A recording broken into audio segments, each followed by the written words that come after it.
Muqdisho waxay gacanta dawladda si toos ah u gashay 2011 markaas oo ciidamada iskaashanaya ee Midowga Afrika iyo Soomaaliya ay ka saareen Muqdisho xarakada Al-Shabaab taas oo ka dhigneed in nidaamka dawladnimada uu si toos ah uga dhaqan galayo caasimadda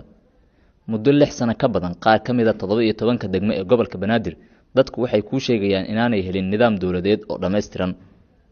arkaya maadaama bisaajadii kaarana aan joogo wax dawladana aanan arkin yani meeshan wax ciidana iyo wax maamula iyo waxaan arko waaya inta ma hayno wadayaasha gaadiidka dadweynaha ayaa ku sheegaya in magaaladu ay u kala qaybsan tahay laba dhinac oo mid kamid ah uusan lahayn wax nidaam hagis gaadiidka ah oo mararka qaar ay caqabado kala kulmaan ugu duwanta macnaha wadadaas waxaan waleedina galabtii jaam way 6 saac ilaa subaxdii waxaa galabtii xatay ma aragtay kuwaas ma ku dhaan leesinkan macnaha sharci baawarkan adoo sharciysan caluuliya dadka iska dhaaday macnaha wadaan u xasmala muuta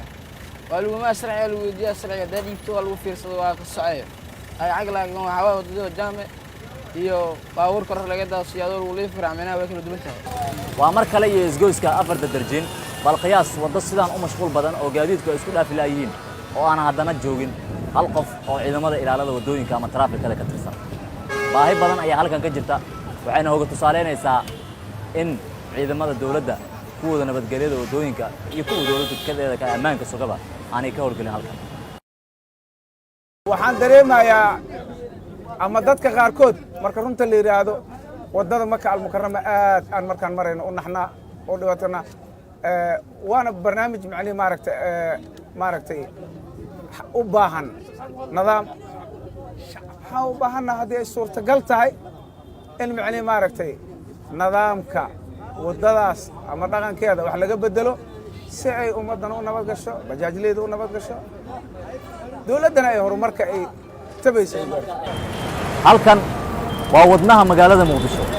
waa isgoyska kiiloomitir 4 waxay kulan siisaa saraakiisha dawladda kuwooda ugu sareeya ilaa kuwooda ugu hooseeya xafiisyada dawladeed garoonkii diyaaradaha degadii iyo madaxtooyadii ayay wadadan hadda aan taagana dhirisaa dhamaantood laakiin bilcagsi taas si ka duwan wadooyin kale ee magaalada ayaa haawanay oo mas'uuliyiinta dawladdu aanay tagin marka kaliya ay marayaanna shacabku ay kala kulmaan dhibaatooyin iyagoo mararka qaar rasaasna ku gama wax yeelay ay ka soo gaarto dadka shacabka